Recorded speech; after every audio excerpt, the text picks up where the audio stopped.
नमस्कार दोस्तों, मैं अंशुमान शुक्ला स्वागत करता हूं आपका तक्षशिला ट्यूटोरियल के ऑनलाइन चैनल पर। कल हम लोग बात कर रहे थे किस पर? रासायनिक बलगतिकी लेसन पढ़ रहे थे। सबसे पहले हम लोग लेसन का नाम लिख लेंगे। कल हम लोग लेसन कौन सा पढ़ रहे थे? रासायनिक बलगतिकी। उसमें लेक्चर हमने पढ़ा था 1.1।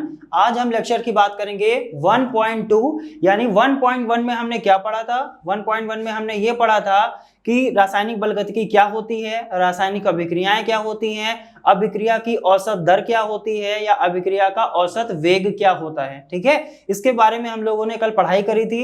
लास्ट सेटिंग हमारी चल रही थी अभिक्रिया की दर या अभिक्रिया का औसत दर। ठीक है, अब अभिक्रिया की दर को हम लोग वहां पर बोले थे कि अभिक्रिया की दर को हम लोग क्या बोलते हैं? अभिक्रिया का वेग भी बोल सकते हैं। अभिक्रिया की दर या अभिक्रिया का वेग क्या होता है?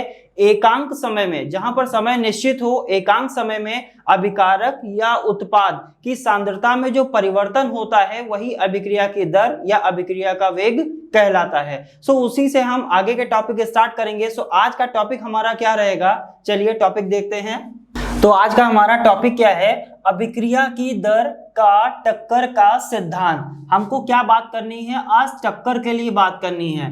कल अभिक्रिया की दर के बारे में बात कर चुके थे हम लोग। उसी से रिलेट करता हुआ हम एक सिद्धांत पढ़ेंगे। उस सिद्धांत का नाम क्या होगा? टक्कर का सिद्धांत। टक्कर को इंग्लिश में क्या बोलते हैं? कोलिजन। अब ये टक्कर का सिद्धांत है क्या? सबसे पहले हम लोग इसको लिख लेते हैं, फिर हम देखेंगे कि टक्कर का सिद्धांत आखिरकार कह क्या रहा है। इसके 2-3 पॉइंट्स को हम लोग लिखेंगे। इस सिद्धांत के अनुसार इसमें कुछ पॉइंट्स हैं, उनको सबसे पहले लिख लेंगे। तो दोस्तों, इस सिद्धांत के अनुसार हमने कुछ पॉइंट्स यहाँ पर लिखे हैं, उनको हम स्टेप बाय स्टेप समझते हैं कि एक एक पॉइंट आखिरकार ये सिद्धांत क्या बता रहा है। ठीक है, पहला पॉइंट क्या कह रहा है? किन्हीं दो अणुओं, कौन कौन से अणु? मान लेते हैं कि कोई दो अणु हैं, ए है और बी है। किन्हीं दो अणुओं ए और बी में अभिक्रिया होने के लिए, यहां पर हमने क्या लिखा है? क्या हमको कराना है? हम करा क्या रहे हैं सर? हम करा रहे हैं अभिक्रिया। यानी किन में करा रहे हैं? अभिक्रिया करा रहे हैं अणु ए और बी में। यानी किन्हीं दो अणुओं ए और बी में अभिक्रिया होने के लिए क्या आवश्यक है? टक्कर का होना आवश्यक है। यानी अगर किन्हीं दो अणुओं में हमको अभिक्रिया करानी है तो सबसे पहले हमको उन अणुओं को टक्कर करानी पड़ेगी, तभी अभिक्रिया होगी। चलिए, ये पहला पॉइंट हो गया। नेक्स्ट पॉइंट क्या कह रहा है? अणुओं के मध्य, यानी जो अणु आपस में टकरा रहे हैं इनके मध्य होगा क्या? अणुओं के मध्य हुई सभी टक्करों के फलस्वरूप अभिक्रिया नहीं होती है। इसको ध्यान रखेंगे। यानी जितनी टक्कर हो रही है, कोई अणु है वो आपस में टकरा रहे हैं, टकराने से अभिक्रिया हो रही है या अभिक्रिया होने के लिए उनका टक्कर का होना आवश्यक है। लेकिन हमको ये भी पता होना चाहिए कि जितनी टक्कर होंगी, कोई जरूरी नहीं है सभी टक्करों से क्या हो जाए? अभिक्रिया हो जाए। अतः आगे क्या देखते हैं? लिखा है, अतः जिन टक्करों के फलस्वरूप अभिक्रिया होती है उसे हम क्या कहते हैं? प्रभावी टक्कर कहते हैं। यहां से ये डेफिनेशन पूछी जा सकती है कि प्रभावी टक्कर होती क्या है। तो आप बताएंगे प्रभावी टक्कर क्या है? कि कोई दो अणु हैं, मान लिया हमारे कोई दो अणु हैं ए और बी, ये आपस में क्या कर रहे हैं? इनके मध्य हमको क्या कराना है? अभिक्रिया करानी है। अगर अभिक्रिया करानी है तो इनको क्या करना पड़ेगा? टक्कर करना पड़ेगा।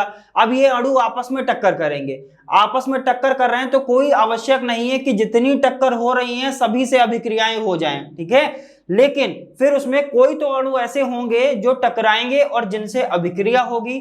तो जो अणु टकरा रहे हैं और जिन अणुओं से अभिक्रियाएं हो रही हैं या जिन टक्करों से अभिक्रियाएं हो रही हैं, उन टक्करों को हम लोग क्या बोलते हैं? प्रभावी टक्कर कहते हैं। कैसी टक्कर कहते हैं? प्रभावी टक्कर कहते हैं। पॉइंट नंबर सी क्या कह रहा है? अणुओं के मध्य प्रभावी टक्कर होने के लिए अप्रभावी टक्कर की भी एक कंडीशन है। जैसे अभिक्रिया होने की कंडीशन क्या थी? टक्कर का होना जरूरी था। किस टक्कर से अभिक्रिया होगी? सर, प्रभावी टक्कर से अभिक्रिया होगी। प्रभावी टक्कर कब होगी? इसकी कंडीशन क्या कहती है वो देखते हैं। अणुओं के मध्य प्रभावी टक्कर होने के लिए उनकी औसत ऊर्जा से अधिक, किससे अधिक? औसत ऊर्जा से अधिक ऊर्जा का उपस्थित होना अनिवार्य है, यानी उनको टक्कर करने के लिए जितनी ऊर्जा आवश्यक है उतनी तो चाहिए, लेकिन उससे भी थोड़ी सी ऊर्जा ज्यादा उनके पास होनी चाहिए, तभी वो प्रभावी टक्कर कर पाएंगे, वरना वो प्रभावी टक्कर नहीं कर पाएंगे। और प्रभावी टक्कर नहीं करेंगे तो क्या नहीं होगा सर? अभिक्रिया नहीं होगी। आगे देखते हैं। अतः अणुओं की इस ऊर्जा को अभिक्रिया की क्या कहते हैं? सक्रियण ऊर्जा कहते हैं। अब ये सिद्धांत आप समझ रहे होंगे, ये सिद्धांत आप लोगों के लिए क्या हो गया? इंपॉर्टेंट हो गया। क्यों? क्योंकि हमको पता है अभिक्रिया के लिए टक्कर जरूरी है। टक्कर कब होगी? टक्कर होने से क्या होगा? टक्कर होने से अभिक्रिया होगी। अभिक्रिया किससे होगी? जब प्रभावी टक्कर होगी। और प्रभावी टक्कर कब होगी? सर प्रभावी टक्कर तभी हो पाएगी जब अणुओं के पास औसत ऊर्जा से अधिक एक ऊर्जा उपस्थित होगी, तभी वहां पर प्रभावी टक्कर होगी। अगर प्रभावी टक्कर हो गई और ये जो ऊर्जा अधिक वाली ऊर्जा है, इसी ऊर्जा को हम लोग क्या कहते हैं? सक्रियण ऊर्जा कहते हैं। क्या बोलते हैं? सक्रियण ऊर्जा कहते हैं। तथा सक्रियण ऊर्जा को EA से डिनोट करते हैं। सफिक्स में A है, इसको बराबर में EA नहीं लिख देंगे, अपनी मनमर्जी नहीं लगाएंगे। क्या करना है? EA यानी सफिक्स में लिखा हुआ है, इसको ऐसे ही लिखा जाएगा। EA का अर्थ क्या होता है? इसको बोलते हैं एक्टिवेशन एनर्जी। एक्टिवेशन का मतलब हो गया सक्रियण, और एनर्जी का मतलब क्या हो गया? ऊर्जा हो गया। ये तो हो गया सिद्धांत। अब इस सिद्धांत को हम कॉमन लैंग्वेज में कैसे समझ सकते हैं, इसके बारे में देखते हैं। सपोज कर लेते हैं कि कोई कंटेनर है, ठीक है, इसमें A अणु है। अब A अणु कौन कौन से हो सकते हैं? मान लेते हैं A अणु है, ठीक है, और ये कैसे अणु है? B अणु है। अब इन दोनों अणुओं में हमको क्या करानी है? अभिक्रिया करानी है। अब हमको पता है कंडीशन। सबसे पहली कंडीशन क्या कहती है? अगर दो अणुओं में अभिक्रिया करानी है तो इनका क्या होना चाहिए? पहले टक्कर होनी चाहिए। उन अणुओं को क्या कहेंगे? प्रभावी अणु कहेंगे, ठीक है। अब प्रभावी टक्कर क्यों हुई? क्योंकि उनके पास क्या होगा? औसत ऊर्जा से अधिक एक ऊर्जा उपस्थित होगी, जिसे हम क्या कहेंगे? सक्रियण ऊर्जा कहेंगे। कॉमन लैंग्वेज में कैसे समझेंगे? सपोज करते हैं कोई कमरा है, ठीक है, हमने दो टीम बना दी, तो बॉयज की टीम बना दी। एक बॉयज की टीम हमने बोल दिया A टीम है, एक बॉयज की टीम हमने बोल दिया B टीम है, ठीक है। अब हमने कमरे को बंद कर दिया और हमने कहा सब लोग भागो, ठीक है। सब भाग रहे हैं, सब एक दूसरे से टकरा रहे हैं, लेकिन कोई जरूरी नहीं है कि अभिक्रिया हो जाए। अब सर आप कहेंगे क्वेश्चन मार्क आ गया कि बॉयज में अभिक्रिया कैसे हो सकती है? तो आप क्या समझेंगे? जैसे सपोज करते हैं ये आपस में टकराएंगे, टकराने से अभिक्रिया कब होगी? अगर कोई ज्यादा ताकतवर है तो छोटा वाला क्या उससे भिड़ेगा? कहेंगे नहीं भिड़ेगा। कब भिड़ेगा? जो ज्यादा जितना ताकतवर है, जैसे मान लेते कोई मोटा ताजा है, ठीक है, अब कोई दुबला पतला तो उससे जाके लड़ेगा नहीं। लड़ेगा कौन? जो उससे मोटा होगा। अब जब वो उससे मोटा होगा तो वो हो सकता है उसको उठा के वहीं पर क्या कर दे। बाकी आप लोग आगे समझ गए होंगे। अगर वो उसको उठा के वहीं पर पटक देगा, या इस तरीके से हम समझते हैं, या उसको एक खींच के लगा देगा, तो वहां पर क्या हुआ? अभिक्रिया हुई। कैसी अभिक्रिया हुई? अब अगर खींच के एक लगा दिया तो हो सकता है उसको कान से सुनाई ना दे, ठीक है। सिंपल लैंग्वेज में हमको समझना है कि आखिरकार इसको कैसे दिमाग में अपने उतारना है, ठीक है। तो ये हुआ कब? यानी जब ये कुछ हुआ तो इसे ही हम क्या बोल देंगे? प्रभावी टक्कर। यानी यहां पर एक अभिक्रिया हो गई, ठीक है। और अभिक्रिया कब हुई? जब औसत ऊर्जा से अधिक ऊर्जा थी। अगर सब के सब औसत ऊर्जा वाले होते तो आपस में टकराते रहते, कोई आवश्यक नहीं था कि कोई किसी को कहीं भी उठा के रख दे। या दूसरा एग्जांपल ले लेते हैं, आप किसी ट्रेन में सफर कर रहे हैं, ट्रेन में सफर करते करते आपने देखा कि आपको सीट नहीं मिल रही है, या आप ट्रेन के अंदर गए आपको सीट नहीं मिली, तो क्या कोई अगर दुबला पतला आपसे आके बोल दे कि भैया जरा उधर साइड हो जाइए, हमको बैठना है, तो आप नहीं हटेंगे। अगर कोई मोटा ताजा आ गया तो आप क्या करेंगे? थोड़ा सा उसको साइड दे देंगे। क्यों? क्योंकि आप समझ रहे हैं कि उसके पास एनर्जी क्या है? ज्यादा है। और इसी एनर्जी को हम लोग क्या बोलते हैं? सक्रियण ऊर्जा। यानी औसत ऊर्जा होनी तो इतनी सबके पास चाहिए थी, लेकिन अगर कोई ऐसा है जिसके पास हल्की सी भी एनर्जी ज्यादा है, यानी औसत ऊर्जा से अधिक अगर उसके पास एनर्जी है, तो उसी एनर्जी को हम लोग क्या बोलते हैं? सक्रियण ऊर्जा। उम्मीद करते हैं आप लोगों को यह सिद्धांत समझ में आ गया होगा। अगर नहीं समझ में आ रहा है तो हमारे हेल्पलाइन नंबर पर आप कॉल करके हमसे बात कर सकते हैं और अपने डाउट्स को क्लियर कर सकते हैं। और हाँ, ये भी ध्यान रखेंगे कि इन सब लेक्चर्स के आपको हैंड रिटन नोट्स मिलेंगे। डिस्क्रिप्शन बॉक्स में जाएंगे, वहां पर एक लिंक मिलेगा, वहां से आपको रिटन में नोट्स मिल जाएंगे, ठीक है। चलिए आगे देखते हैं। तो दोस्तों हमारा नेक्स्ट हेडिंग या नेक्स्ट टॉपिक क्या है? अभिक्रिया की दर को प्रभावित करने वाले कारक। हम बात किसकी कर रहे थे, लेक्चर 1 में हमने बात करी थी, लेक्चर 1.1 में अभिक्रिया की दर की बात करी थी और अभिक्रिया की दर से ही हमने एक सिद्धांत पढ़ा। वो सिद्धांत क्या था, अभी आपने देखा टक्कर का सिद्धांत पढ़ा था। अब अभिक्रिया की दर यानी अभिक्रिया की दर को प्रभावी टक्कर कैसे होगी, क्या प्रभावी टक्कर की संख्या हम लोग बढ़ा सकते हैं, क्या सक्रियण ऊर्जा का जो मान होता है उसको हम लोग थोड़ा कम कर सकते हैं, ये कर सकते हैं कि नहीं कर सकते हैं, इन सब चीजों को हम लोग पढ़ेंगे इस हेडिंग में। हेडिंग का नाम क्या है, अभिक्रिया की दर को प्रभावित करने वाले कारक, यानी अभिक्रिया की रेट को क्या बढ़ाया जा सकता है कि नहीं, सो उसको हम इस टॉपिक में डिस्कस करेंगे।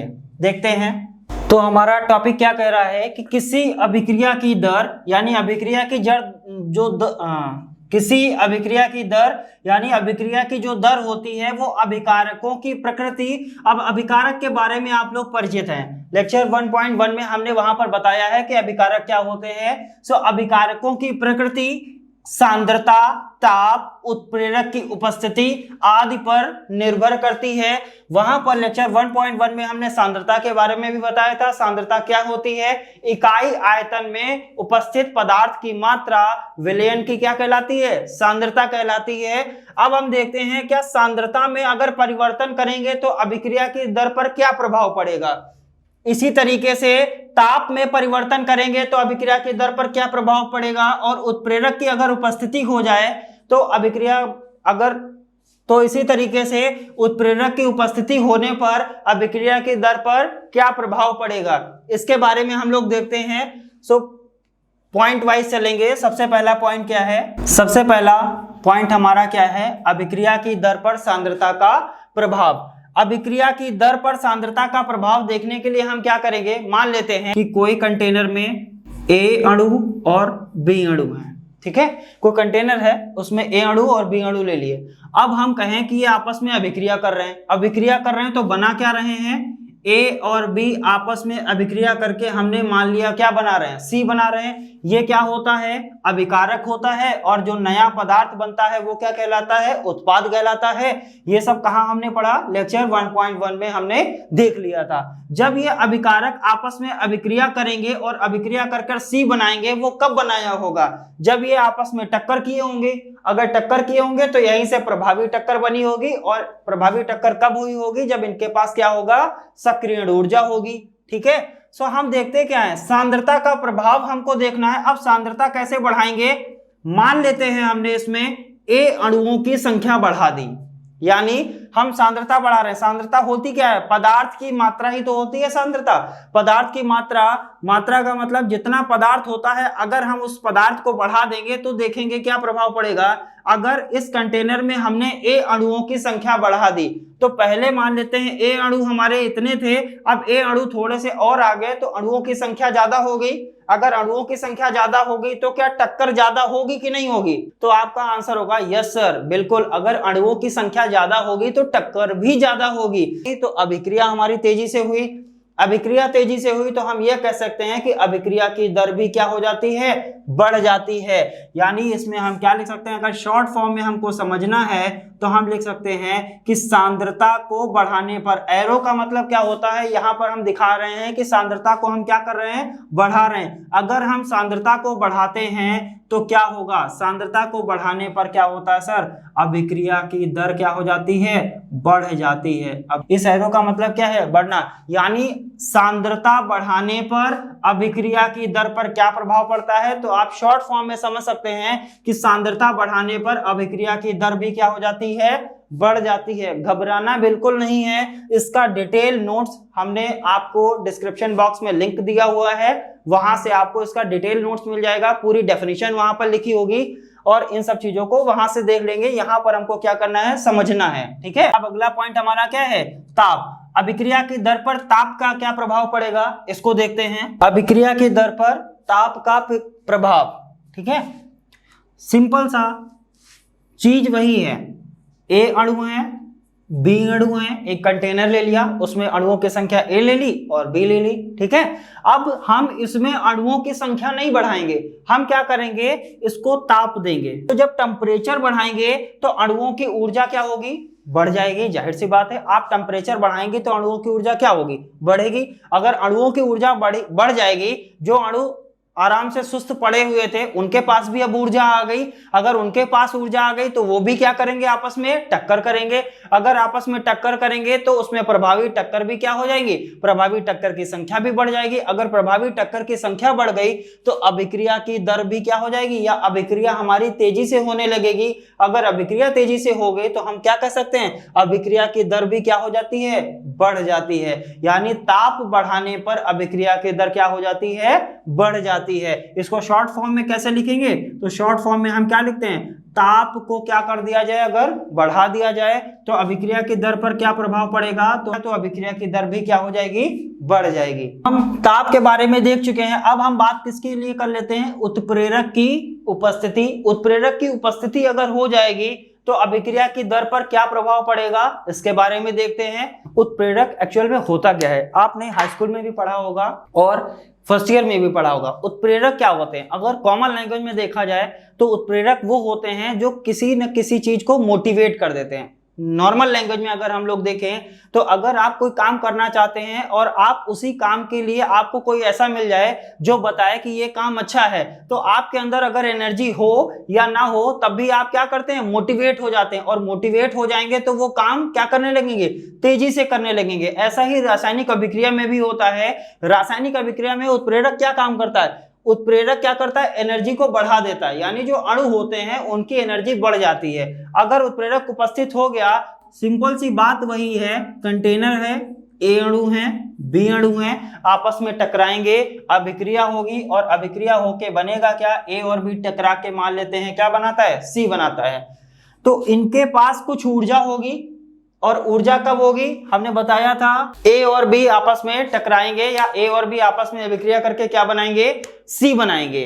अब उत्प्रेरक की उपस्थिति बताती क्या है, जब उत्प्रेरक उपस्थित होगा तो मान लेते हैं ए अणुओं के पास एनर्जी इतनी थी, ठीक है, ए अणुओं के पास इतनी ऊर्जा थी, यानी ये औसत ऊर्जा है, और बी अणुओं के पास इतनी ऊर्जा थी, ठीक है। जब उत्प्रेरक आ गया तो ए अणु क्या हो गया, मोटिवेट हो गया। मोटिवेट हो गया यानी उसकी एनर्जी बढ़ गई। अगर एनर्जी बढ़ गई तो पहले ए की एनर्जी कितनी थी, इतनी थी, अब इसकी एनर्जी अगर बढ़ गई, अब एनर्जी बढ़ गई तो इनके बीच का गैप क्या हो गया, इनके बीच का गैप क्या हो गया, कम हो गया। अगर इनके बीच का गैप कम हो गया तो हम क्या कह सकते हैं कि सक्रिय ऊर्जा का मान क्या हो गया, कम हो गया। यानी जब सक्रिय ऊर्जा का मान कम हो जाएगा तो इनके बीच में टक्कर की संख्या क्या हो जाएगी, और ज्यादा बढ़ जाएगी।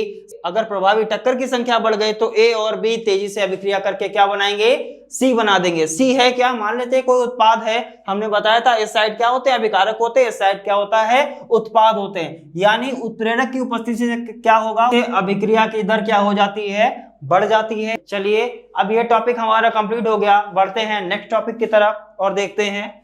नेक्स्ट टॉपिक हमारा क्या है, वेग स्थिरांक यानी वेलोसिटी कांस्टेंट। वेलोसिटी कांस्टेंट होता क्या है, इसको हम लोग के से प्रदर्शित करते हैं। किससे प्रदर्शित करते हैं, के से प्रदर्शित करते हैं। अब ये क्या होगा, कैसे के का मान निकलेगा, इसके बारे में हम लोग देखेंगे।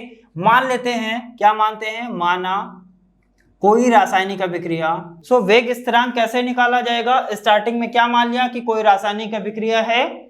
रासायनिक अभिक्रिया कौन सी है, ए कोई अभिकारक ले लिया, ये क्या बना रहा है, उत्पाद बना रहा है।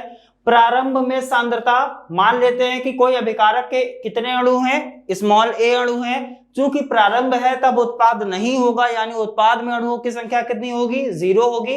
अब कुछ समय गुजर गया, कितना समय गुजरा, टी समय बाद। टी समय बाद सांद्रता कितनी होगी, सांद्रता जब ए थी, उत्पाद यहां पर कितना था, 0 था। अब मान लेते हैं उत्पाद कितना हो गया, x उत्पाद हो गया। तो जो x उत्पाद हुआ है ये कम कहां से हुआ, ये यहीं से कम हुआ। सो इसीलिए यहां पर हमने क्या लिख दिया, a माइनस एक्स। अब मेन कंडीशन हमारी ये है, इस कंडीशन को ध्यान रखेंगे। कंडीशन हमारी क्या कह रही है, यहां पर क्या लिखा हुआ है, यदि अभिक्रिया की दर अभिकारक A की सांद्रता के अनुक्रमानुपाती अभिक्रिया की दर dx/dt को हम लोग क्या बोलते हैं, अभिक्रिया की दर। ये स्मॉल a क्या है, अभिकारक की सांद्रता। ये कब के लिए है, ये कंडीशन कब के लिए है, ये स्टार्टिंग के लिए यानी प्रारंभ के लिए। लेकिन हमको देखनी किसके लिए है, टी समय बाद। कब के लिए कंडीशन देखनी है, टी समय बाद अभिक्रिया की दर क्या होगी। तो टी समय बाद हमको भी सांद्रता पता है कितनी है, टी समय बाद जो सांद्रता हुई वो कितनी हुई, a माइनस एक्स हो गई। तो यहां पर लिख लेंगे dx/dt डायरेक्टली प्रोपोर्शनल। अब यहां पर t समय बाद सांद्रता कितनी है, a माइनस एक्स। ये कब के लिए हुआ, ये कंडीशन है t समय बाद के लिए। ये a माइनस एक्स क्या है, t समय बाद क्या है, अभिकारक a की सांद्रता। सर सबने फर्स्ट ईयर में पढ़ा है, जब भी अनुक्रमानुपाती का साइन हटाते हैं तो वहां पर क्या लगाते हैं, इक्वल लगाते हैं और एक कांस्टेंट लगाते हैं। हमको कांस्टेंट पढ़ना कौन सा है, वेग स्थिरांक, यानी यहाँ पर हम क्या लगाएंगे, k लगा लेंगे। इसी वेग स्थिरांक से हम लोग आगे के टॉपिक को डिस्कस करेंगे, ठीक है।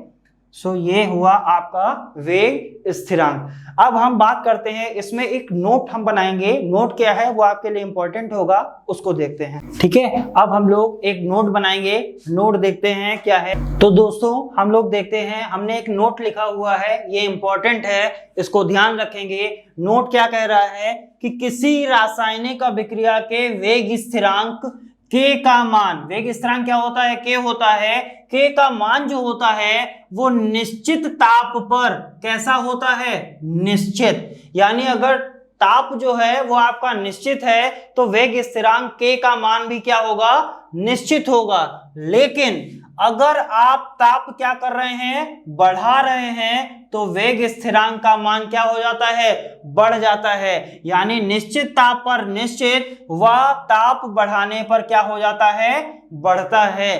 तथा वेग स्थिरांक k का जो मात्रक होता है वो किस पर निर्भर करता है, अभिक्रिया की कोटि पर निर्भर करता है। इसको स्टार बना लेंगे क्योंकि हम अभिक्रिया की कोटि की बात आगे करेंगे। यानी जो k का जो मात्रक होता है वो अभिक्रिया की कोटि पर निर्भर करता है। इस तरीके से इस नोट को ध्यान रखेंगे और पूरे लेक्चर को ध्यान से देखेंगे, ठीक है।